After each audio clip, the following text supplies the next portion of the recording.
it's become almost impossible to save for a down payment. Aujourd'hui, être propriétaire d'une maison est plus difficile et plus coûte cher que jamais. Dans des communautés partout au pays, urbaines et rurales, le coût de la vie est si élevé qu'il est presque impossible d'économiser pour une mise de fonds. Especially in communities right here in the GTA. You're working so hard, but you're not able to save money. Now, many aspiring homeowners are not even thinking about mortgages and down payments because the cost of living is so high. And Justin Trudeau isn't helping. In 2015, Trudeau said he would help you. He said he would be different. Instead, under the Trudeau Liberals, the dream of home ownership has gotten even further out of reach. He's raised your taxes and imposed a carbon tax. He's hurt your bottom line and made it that much harder to save for a down payment. Because of his stress test, it's more difficult to qualify for a mortgage. And because his latest initiative has so many hoops to jump through, so many terms and conditions, you and almost all the Canadians it's supposed to help don't even qualify. When it comes to making home ownership more affordable, once again, Justin Trudeau is simply not as advertised. Now, Conservatives believe that when you work hard, save, and invest in your future, the government should help you, not stand in your way. And as Prime Minister, I will make sure that a new Conservative government helps you get ahead. I'm proud to announce today a 4-point plan to help put home ownership within the reach for more Canadians.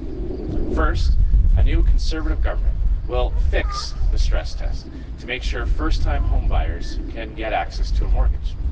Many experts agree that the stress test has gone too far and has many unintended negative consequences, pricing many would-be homeowners out of the market. We will review it to make sure it isn't a barrier. And because the stress test doesn't just stand in the way of first-time homebuyers, we will work with the Office of the Superintendent of Financial Institutions to remove the stress test from mortgage renewals. Second, for our first-time homebuyers, we will increase maximum amortization periods on insured mortgages to 30 years. Longer amortization periods mean lower mortgage payments and put more money saved to be put towards student debt, family, monthly bills, and retirement. Third, we will launch an inquiry into money laundering in the real estate sector and work with our industry partners to root out corrupt practices. These shady dealings are inflating prices in already expensive markets, such as here in the GTA and in Vancouver, and they must come to an end. And finally, we will make surplus federal real estate available for housing development. We will review the Federal Lands Initiative and make sure priorities align with the needs of the housing market. So extra government buildings can be developed or renovated, increasing housing supply and lowering prices. Je suis fier d'annoncer aujourd'hui un plan en 4 points pour que plus de Canadiens et Canadiennes puissent devenir propriétaires. Premièrement, un nouveau gouvernement conservateur va modifier le test de résistance pour assurer que les acheteurs d'une première propriété peuvent avoir une hypothèque. De nombreux experts reconnaissent que le test de stress va trop loin, empêchant de nombreux propriétaires potentiels de le devenir. Nous allons le revoir pour assurer qu'il n'est pas un obstacle.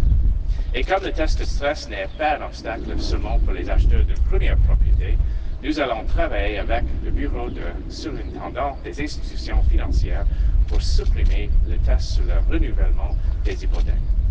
Deuxièmement, pour les acheteurs d'une première propriété, nous allons augmenter les périodes d'amortissement maximales sur les hypothèques assurées à 30 ans. De plus longues périodes d'amortissement vont permettre de réduire les paiements et d'économiser plus pour la dette étudiante, la famille, les factures mensuelles et la retraite. Troisièmement, nous allons faire enquête sur le blanchiment d'argent dans le secteur immobilier et travailler avec nos partenaires pour supprimer les pratiques corrompues. Ces transactions louches augmentent les prix sur les marchés déjà chers, comme ici dans la grande région de Toronto, ainsi qu'à Vancouver. Et finalement, nous allons rendre les terrains fédéraux en surplus disponibles pour le développement immobilier. Nous allons revoir l'initiative des terrains fédéraux et assurer que les priorités répondent aux besoins du marché immobilier. Ainsi, les édifices et les terrains fédéraux pourront être développés ou rénovés, augmentant l'offre d'habitation et baissant les prix. We understand that housing is not just important to you personally, but also to the economic well-being of the whole country. We will not put our economy at risk by introducing policies that weaken the housing market. We will protect your home and its value. And we will continue to support first-time homebuyers by making it easier for them to purchase a home and afford it in the long term. That is why we also announced that a new Conservative government will provide much-needed relief to homeowners with a Green Homes tax credit. To help you pay for these renovations, we will provide a 20% refundable tax credit for renovation costs between $1,000 and $20,000. That can save you up to $3,800 a year on home renovations. And our universal tax cut, which is worth up to $850 for a couple, along with other affordability measures, will help young Canadians save for a down payment. Now, Justin Trudeau and the Liberals have made it harder for you to buy a home. And if he's given 4 more years, it will only become more difficult. He will continue to hurt your bottom line. His carbon tax will go up, raising the price of gas by 31 cents a litre and adding $1,151 to your household expenses, including $469 a year for natural gas. And his overspending, his debt, and never-ending deficits will force him to raise other taxes even higher. I believe Canada should be a place where no dream is out of reach, where home ownership is within the reach of all tax-paying, hard-working Canadians. The 4-point plan I've announced today, which includes fixing the mortgage stress test, increasing the amortization periods on insured mortgages, launching an inquiry into money laundering in the real estate sector, making surplus federal buildings available for development, will bring that dream closer to reality for the millions of Canadians who have been priced out of the market by Justin Trudeau's bad policies and poor judgment. Le 21 octobre, vous avez le choix entre un Premier ministre qui augmente le coût de la vie, minant votre situation financière et met la propriété domiciliaire hors de portée, et un nouveau gouvernement conservateur qui a un vrai plan pour vous aider à améliorer votre quotidien, mettre plus d'argent dans vos poches pour que vous ayez la vie que vous voulez. On October 21st, you have a choice between a Prime Minister who has increased your cost of living, hurt your bottom line, and put home ownership out of reach, and a new Conservative government that has a real plan to help you get ahead, to put more money in your pocket so you can build the life that you want. Thank you. Merci. Happy to take your questions. Kelly Malone, the Canadian Press. So Stats Can reported earlier this year that the Canadians are taking on more and more debt in the form of mortgages. The former Conservative government brought down the amortization period specifically to address this problem. Why are you reversing course? Well, it's clear that the longer amortization period for first-time homeowners will allow more Canadians to purchase a home. That is something that first-time home buyers have asked for. It's something that we've heard feedback from so many different stakeholders. It is important that we have strong regulations around the financial sector to ensure that that our housing industry and our mortgage industry is strong and robust, but we believe that for first-time home buyers, 30-year amortization period is appropriate. Young first-time home buyers often have their highest earning years ahead of them, and so as they get promoted and as their incomes go up, they'll be able to carry the mortgages that they've gotten into. En français? Oui, c'est clair que d'avoir une période d'amortissement de 30 ans va rendre disponible les maisons pour beaucoup des Canadiens jeunes qui veulent acheter leur maison pour la première fois. Et c'est clair que pour les jeunes familles, les jeunes couples, leurs années avec le revenu plus haut et dans l'avenir, alors ils peuvent gérer leur hypothèque. Clarity, when the measures were brought in, said it was to cause stability in the market. You mentioned that you would have safeguards. How will you keep the housing market stable? Well, the key here is that we're going to fix the stress test. We're going to ensure that the stress test does what it's supposed to do without the unintended negative consequences.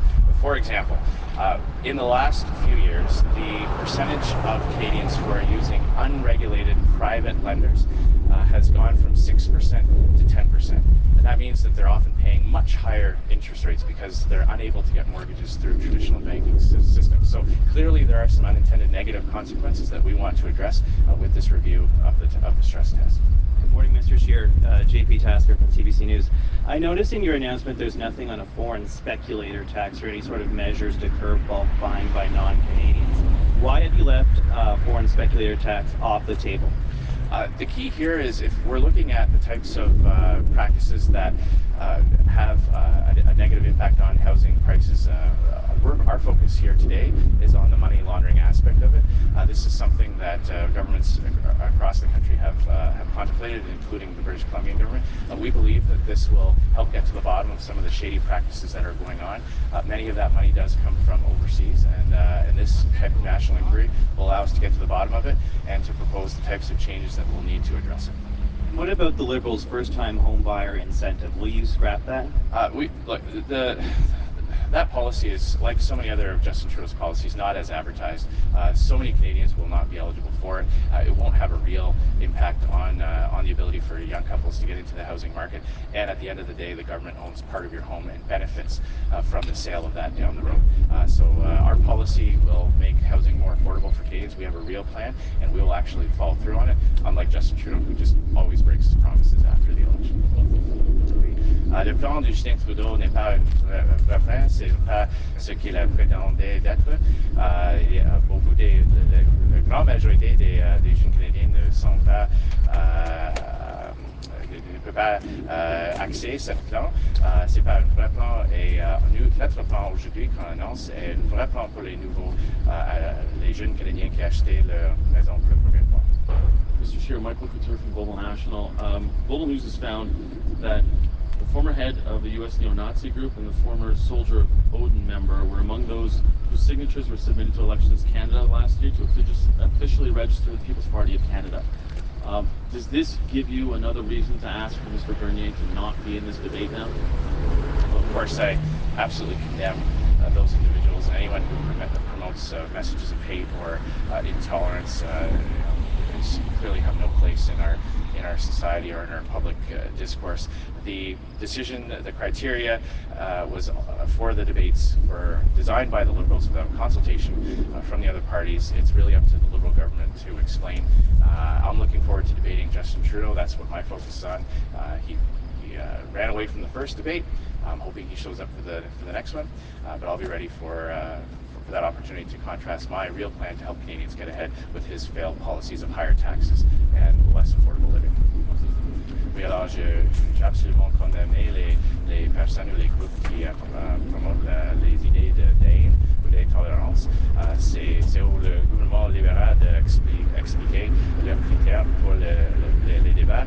Justin Trudeau n'était pas là pour le premier débat. J'espère, j'ai hâte qu'il va être là pour le prochain. Et je suis prêt pour le débat. With all due respect, my question was about Mr. Bernier. Can you please answer the question? Do you think that Mr. Bernier should be removed from the debate given these revelations? Well, again, it's really up to the Liberal government to explain the criteria. They were the ones that said it. I absolutely condemn groups that promote hate and intolerance and spread these types of hateful ideologies. The Liberal government set the criteria. The Liberal government established this debates commission. It's really up to them to explain to explain the outcomes of it. Oui, Blouin de Radio-Canada. Monsieur Scheer, le Parti conservateur et le Parti libéral ciblent les mêmes électeurs, les parents, les familles, les mêmes thèmes aussi. On a un exemple encore ce matin, l'accès à la propriété, l'imposition aussi dans la première tranche de revenus. Ma question, c'est comment vous allez réussir à vous distinguer pour que les électeurs soient vraiment capables de tracer une démarcation claire entre vos deux partis? Mais c'est tellement facile parce que Justin Trudeau a brisé ses promesses. Justin Trudeau a menti. Il dit les choses qui ne sont pas vraies. Alors les Canadiens ne peuvent pas avoir confiance dans les promesses que Justin Trudeau dit pendant sa campagne. Notre plan pour aider les contribuables, c'est un vrai plan. Ça va réduire les impôts pour la majorité des Canadiens avec l'income, le revenu moyen. Et on va tenir nos promesses. Pour quelques politiques, il a copié-collé mes propres idées de rendre les bénéfices pour les nouveaux parents. C'est une idée constitutionnelle. Justin Trudeau a voté contre cette idée dans la Chambre des communes. Alors, c'est clair que les Canadiens ne peuvent pas avoir confiance dans Justin Trudeau, mais ils peuvent avoir confiance dans moi-même et dans notre parti. Yeah. So it's very easy to have a clear contrast between our plan and the Liberal plan. The Liberal plan is just not as advertised. And Canadians understand that Justin Trudeau raised taxes on the middle class. He made life more expensive. He broke his promises, and he has lied to Canadians. So on the question of trust, who do you trust to leave more money in your pocket so you can get ahead? Canadians cannot have trust in Justin Trudeau. On some policies, he's actually copied ideas from me that he voted against in the House of Commons. So he clearly has no plans to implement them. And at the end of the day, Canadians know that the carbon tax will continue to increase and make life more affordable. So if Canadians are looking for a real plan to help them get ahead, they can have confidence in our plan. We will deliver on our promises. They know that Justin Trudeau has not and will not. Monsieur Trudeau vous a encore comparé à Doug Ford ce matin. C'est quoi la différence entre vous et Doug Ford, Monsieur Scheer?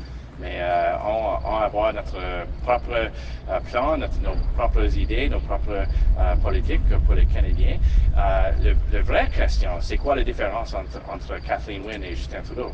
Les mêmes architectes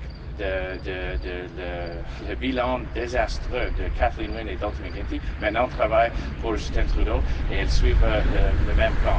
Alors c'est clair pour les électeurs en Ontario, notre plan va rendre la vie plus abordable, laisser plus d'argent dans leur poche. Ça c'est clair.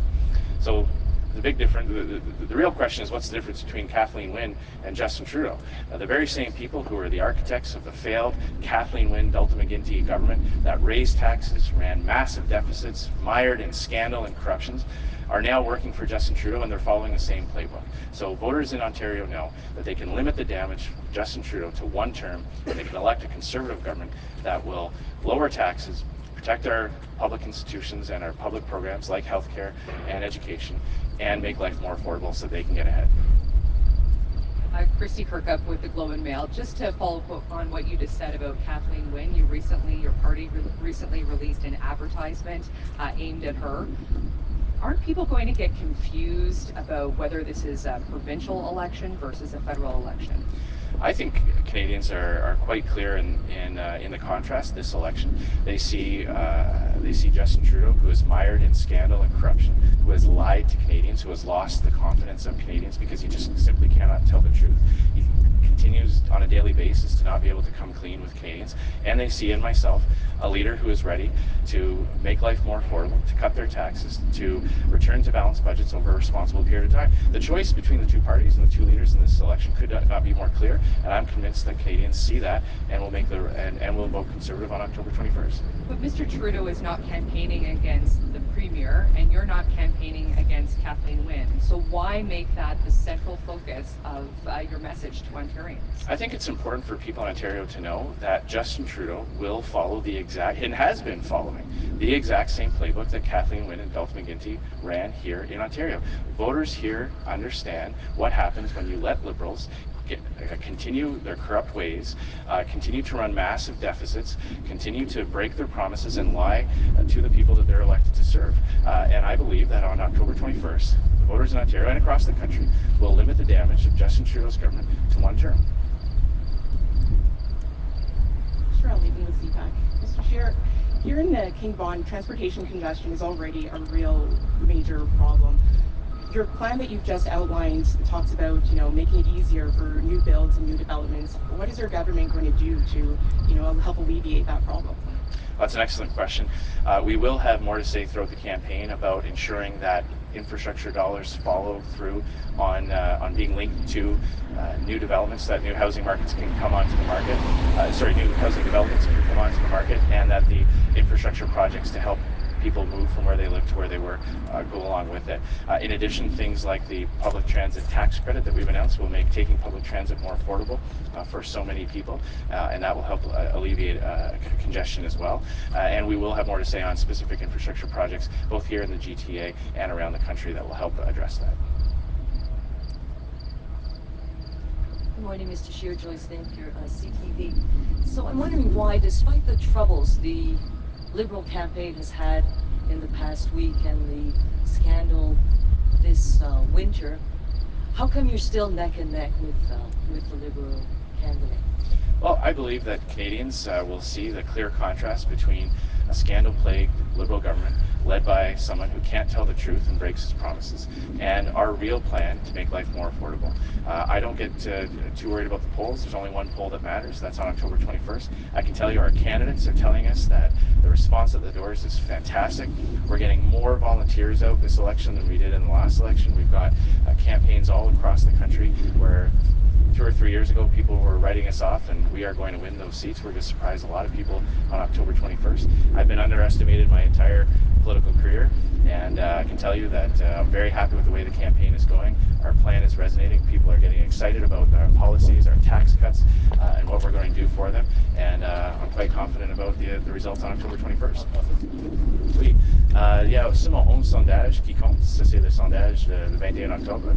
Je suis très content avec notre campagne et notre candidat a dit que les réponses à les votes, c'est merveilleux. Nous avons plus de bénévoles qu'on a eu dans les dernières élections et je suis très confiant dans pour les résultats le 21 octobre. Morning, Mr. Scheer, Evan Dyer, CBC News. As my colleagues mentioned, Prime Minister Trudeau mentioned Doug Ford actually 15 times in his speech this morning, and he said that his model of cuts to health in Ontario would be the model that you would follow. So to respond to that, do you intend to cut healthcare, and do you intend to bring in some kind of a universal pharmacare? So it's quite clear that I'm ready to run against Justin Trudeau. I am holding Justin Trudeau to account, and he is desperate to run against anybody other than me. I have made the commitment that we will only increase transfers to healthcare and education by at least 3%. That means that Canadians can have confidence that their health care systems will be there to give them the services that they need. I made the commitment to do the same for social transfers so that programs like education will continue to go up. Justin Trudeau continues to lie about what Conservatives will do. He continues to lie about what he has done and what he will do. Canadians know that they cannot believe anything that comes out of his mouth. He will literally say anything to try to distract from his record of scandal and corruption. We have a Prime Minister who is the subject of RCMP inquiries into whether or not he obstructed justice, to whether or not he interfered in a criminal prosecution case. That is a very serious condemnation on his record as Prime Minister. So it's not surprising that he's desperate to change the channel and shift the focus from his own disastrous record. And on universal pharmacare?